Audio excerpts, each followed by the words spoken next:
Hi friends, Onam ഇങ്ങോട്ട് അടുത്ത്. അപ്പം നമുക്ക് ഓരോ കറികളൊക്കെ ഇട്ട് തുടങ്ങാം. ചെറിയ ചെറിയ കറികളെല്ലാം ഇട്ട് തുടങ്ങാം.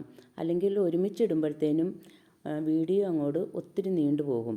അതുകൊണ്ട് നമുക്ക് ഓരോ ചെറിയ കറികളൊക്കെ ഇട്ട് തുടങ്ങാം. അപ്പോൾ നമ്മുടെ പുതിയൊരു വീഡിയോയിലേക്ക് എല്ലാവർക്കും സ്വാഗതം. അപ്പം ഞാനിവിടെ പഴുത്തൊരു പൈനാപ്പിൾ എടുത്തിട്ടുണ്ട്. ഇതിൻ്റെ പകുതി മതി നമുക്ക്. ഇത് നല്ലതുപോലെ ചെത്തിയെടുക്കണം. നല്ലപോലെ കൊള്ളിച്ച് ചെത്തണേ. പൈനാപ്പിൾ വാങ്ങുമ്പം നല്ല മധുരമുള്ള പൈനാപ്പിൾ തന്നെ വാങ്ങണേ. നല്ല പഴുത്തതായിരിക്കണം. കണ്ട് ഇതുപോലെ നല്ലതുപോലെ കൊള്ളിച്ച് ചെത്തിക്കളയണം. ഇതിൻ്റെ ആ നാര് പോലെയുള്ള ഭാഗങ്ങളെല്ലാം ചെത്തിക്കളയണം.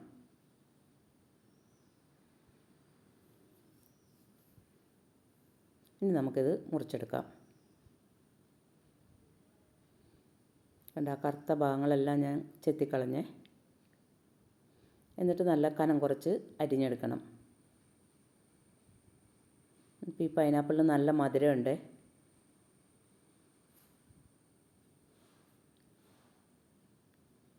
ഇനി നമുക്കിത് ചെറുതാക്കി കനം കുറച്ച് അരിഞ്ഞെടുക്കാം.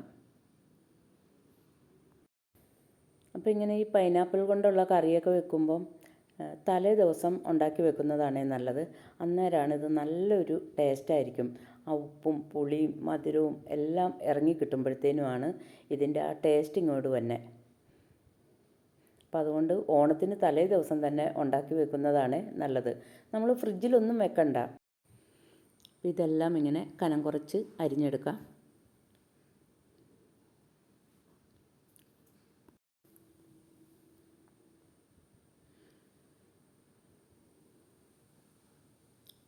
വലിപ്പത്തിൽ അരിഞ്ഞാലും കുഴപ്പമില്ല. ഞാനിപ്പോൾ ഇവിടെ കനം കുറച്ചാണ് അരിഞ്ഞെടുക്കുന്നത്.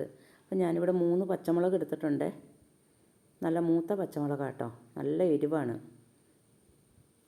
അപ്പോൾ ഞാനിതിങ്ങനെ ചതുരത്തിൽ കണ്ടിച്ചിടുവാണേ. എങ്ങനെ വേണമെങ്കിലും നീളത്തിലും കണ്ടിച്ചിടാം, നമ്മുടെ ഇഷ്ടമുള്ള പോലെ കണ്ടിച്ചിടാം. ഞാനിപ്പോൾ ഈ പൈനാപ്പിൾ ഇങ്ങനെ ചെറുതാക്കിയാലോ അരിഞ്ഞത്, അതുകൊണ്ടാണ് ഇങ്ങനെ അരിഞ്ഞിട്ടത്. അല്ലെങ്കിൽ നീളത്തിൽ അരിഞ്ഞാൽ മതി. നീളത്തിൽ ഇങ്ങനെ പൊളന്നിട്ട് വട്ടം ഒന്ന് കണ്ടിച്ചിട്ടാൽ മതിയേ.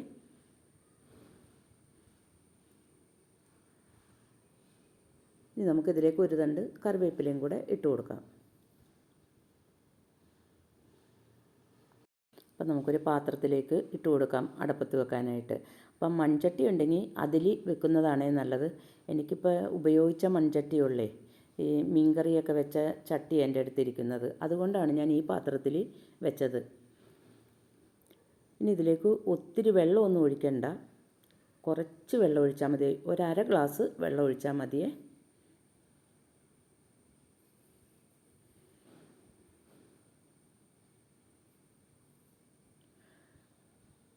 ഇനി നമുക്കിതിലേക്ക് ഒരു നുള്ളു മഞ്ഞൾപ്പൊടി ഇട്ട് കൊടുക്കാം. ഒരു 1/4 ടീസ്പൂൺ മഞ്ഞൾപ്പൊടി.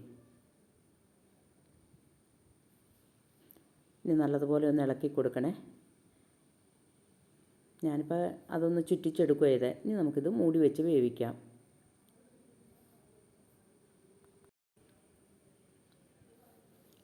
ആ സമയം കൊണ്ട് നമുക്ക് ഈ തേങ്ങ ഒന്ന് അരച്ചെടുക്കാം. ഒരു 3-4 വെളുത്തുള്ളിയുടെ അല്ലി ഇട്ടിട്ടുണ്ട്. ഇനി ഒരു 4 വലിയ സ്പൂൺ തേങ്ങ ഇതിട്ട് നല്ലതുപോലെ അരച്ചെടുക്കണേ. ഒരു നുള്ളു ജീരകം, ഒരു 1/4 ടീസ്പൂൺ ജീരകം. അപ്പം 4 വെളുത്തുള്ളിയുടെ അല്ലിയും 1/4 ടീസ്പൂൺ ജീരകവും. ഇതിലേക്ക് ഒരല്പം വെള്ളം ഒഴിച്ച് നല്ലതുപോലെ അരച്ചെടുക്കണം. അപ്പം നമ്മുടെ പൈനാപ്പിൾ വെന്തിട്ടുണ്ടോ എന്നൊന്ന് നോക്കാം. പൈനാപ്പിളിൻ്റെ വെള്ളമൊക്കെ വറ്റി വരുന്നുണ്ട്. ഈ പൈനാപ്പിളിൽ നിന്നും വെള്ളം ഇറങ്ങും. അതുകൊണ്ടാണ് ഞാൻ 1/2 ഗ്ലാസ് വെള്ളം ഒഴിച്ചാൽ മതി എന്ന് പറഞ്ഞത്. അപ്പോൾ വെള്ളമൊക്കെ നല്ലതുപോലെ വറ്റിയിട്ടുണ്ട്. ഇനി ഇതിലേക്ക് ഉപ്പിട്ട് കൊടുക്കാം. ഉപ്പ് ഞാനിത് വെള്ളം വറ്റിക്കഴിഞ്ഞാണ് ഇട്ടത്. എന്താണെന്ന് വെച്ചാൽ മധുരം ഉള്ളതുകൊണ്ട് ചിലപ്പോൾ പൈനാപ്പിൾ വേവാതെ കിടക്കും. അതുകൊണ്ടാണ് വെള്ളമൊക്കെ വറ്റിയിട്ട് ഇട്ട് കൊടുത്തത്. ഇനി നമുക്ക് ഈ അരച്ച് വെച്ചിരിക്കുന്ന അരപ്പും കൂടെ ഇട്ട് കൊടുക്കാം.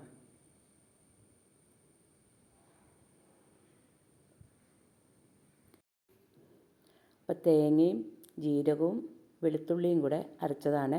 അരപ്പിട്ട് കൊടുത്ത് നല്ലതുപോലെ ഇളക്കി കൊടുക്കണേ. ആ തേങ്ങയൊക്കെ ഒന്ന് നല്ലതുപോലെ ആ പച്ച മണമൊക്കെ മാറട്ടെ. നല്ലപോലെ വെന്ത് കിട്ടും തേങ്ങയൊക്കെ.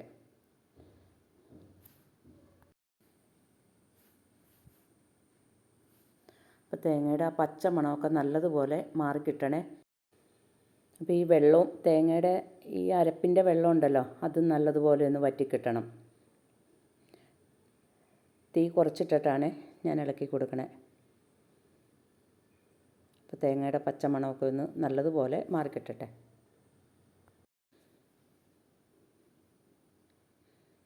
അപ്പോൾ ഞാനിവിടെ 2 ഗ്ലാസ് തൈര്, നല്ല കട്ട തൈരാണ്. അപ്പം ഞാൻ മിക്സിയുടെ ജാറിലിട്ടൊന്നും അടിച്ചില്ല. ഇങ്ങനെ സ്പൂണും കൊണ്ട് നല്ലതുപോലെ ഇളക്കിയെടുക്കുകയാണ് ചെയ്തത്. അതും കൂടെ ഒഴിച്ചു കൊടുക്കണം. അധികം പുളിയില്ലാത്ത തൈരാണ്. ഞാനിവിടെ രാത്രി ഉറയൊഴിച്ചിട്ട് പാലുറയൊഴിച്ചിട്ട് രാവിലെയാണ് ഇതുണ്ടാക്കുന്നത്. എന്നിട്ട് നല്ലപോലെ ഒന്ന് ഇളക്കി കൊടുക്കണേ. ആ വെള്ളമൊക്കെ ഒന്നും കൂടി ഒന്ന് വറ്റിക്കിട്ടട്ടെ. അപ്പോൾ ഇതിലേക്ക് നമുക്ക് 1/2 ടീസ്പൂൺ പഞ്ചസാരയും കൂടി ഇട്ട് കൊടുക്കാം. പഞ്ചസാര വേണ്ടാത്ത ആൾക്കാർക്ക് ഇട്ട് കൊടുക്കണ്ട. ഈ പൈനാപ്പിളിന് നല്ല മധുരം ഉണ്ടായാൽ മതിയേ. പുളിയില്ലാത്ത തൈരുമാണല്ലോ. കൈയെടുക്കാതെ ഇളക്കി കൊടുക്കണേ. ഇതിനിയിപ്പോൾ ചൂടാറുമ്പോഴത്തേനും ഒന്നും കൂടെ കുറുകുവേ. അപ്പോൾ നമുക്ക് ഉപ്പുണ്ടോ എന്നൊന്ന് നോക്കാം.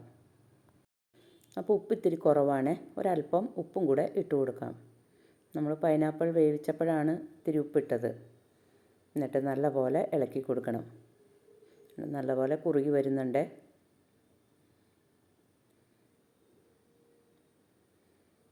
ആ വെള്ളമൊക്കെ നല്ലതുപോലെ വറ്റിയിട്ടുണ്ട്. ഇനി ഇത് ഒരു ദിവസം ഇരിക്കുമ്പോഴത്തേനും നമുക്ക് ഇലയിൽ വിളമ്പിയ ഒഴുകി പോകാത്ത തരത്തിലുള്ള മോരുകറി കിട്ടും. പൈനാപ്പിൾ മോരുകറി. ഇനി നമുക്കിതിലേക്കൊന്ന് കടുക് വറുക്കണേ. 1 സ്പൂൺ വെളിച്ചെണ്ണ ഒഴിച്ചു കൊടുക്കാം. വെളിച്ചെണ്ണയിൽ തന്നെ വറുക്കണേ. എന്നാലാണ് ആ ടേസ്റ്റ്. നാടൻ കറികളൊക്കെ വെക്കുമ്പോൾ എപ്പോഴും വെളിച്ചെണ്ണയിലാണ് കടുക് പൊട്ടിക്കാവുള്ളൂ. ഇതിലേക്കൊരു 1/4 ടീസ്പൂൺ ഉലുവ ഇട്ട് കൊടുക്കണേ. ഉലുവ പൊടിച്ചതുണ്ടെങ്കിൽ അതിട്ട് കൊടുക്കാം. എൻ്റെ കയ്യിലിപ്പോൾ പൊടിയില്ലാത്തത് കൊണ്ട് ഞാനിപ്പോൾ കടുക് വറുക്കുന്ന കൂടെയാണ് ഇട്ട് കൊടുക്കുന്നത്. ഉലുവ നല്ലതുപോലെ പൊട്ടട്ടെ.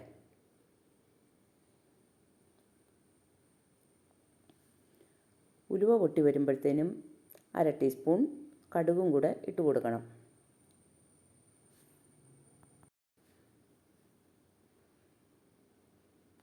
കടുക് പൊട്ടി വരുമ്പോഴത്തേനും ഒരു ചെറിയ ഉള്ളി, ചുമന്നുള്ളി അരിഞ്ഞതും അല്പം കറിവേപ്പിലയും വറ്റൽമുളകും കൂടെ ഇട്ട് കൊടുക്കണം. അപ്പോൾ കടുകൊക്കെ പൊട്ടി വരുന്നുണ്ട്. ഒരു ചുമന്നുള്ളി വട്ടത്തിലരിഞ്ഞതാണ്, കനം കുറച്ച്. ഒന്ന് മൂത്ത് കിട്ടട്ടെ. ഇതിലേക്ക് ഒരു 3-4 വറ്റൽ മുളകും അല്പം കറിവേപ്പിലയും കൂടെ ഇട്ട് കൊടുക്കാം. എന്നിട്ടിത് നല്ലതുപോലെ ഒന്ന് മൂക്കട്ടെ. ആ കറിവേപ്പിലയൊക്കെ അധികം അങ്ങോട്ട് മൂത്ത് പോവണ്ട. ആ പച്ച നിറം മാറി പോകരുത്.